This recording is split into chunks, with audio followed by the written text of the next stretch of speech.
Plusieurs dizaines de cochons élevés en plein air. Même si la race est rustique, les animaux ont besoin d'être nourris tous les jours. Seul problème, c'est qu'ils se trouvent sur la rive droite de l'Hérault et leurs propriétaires sur la rive gauche. Après le déluge du 19 septembre, la passerelle qui permettait d'accéder à l'exploitation a été emportée. Quand la rivière est calme, le passage à gué est possible, sinon c'est le système D.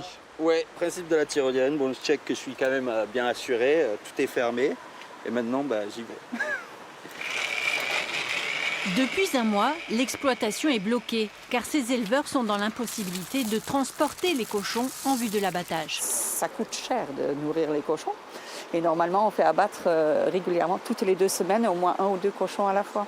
Là, il n'y a rien. On ne peut pas les mettre sur la tyrolienne et c'est impossible de les faire descendre. Ah non, c'est impossible. Ah non, là on est vraiment bloqué.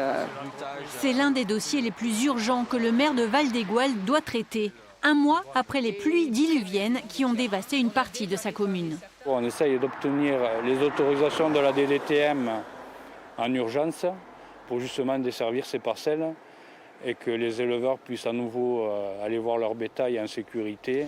Dans le village de Valrogue, les rez-de-chaussée des maisons ont souffert.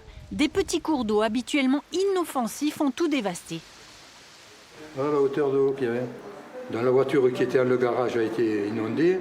Le congélateur est parti à la rivière. Une armoire est partie, une commode, voilà, tout est parti à la rivière.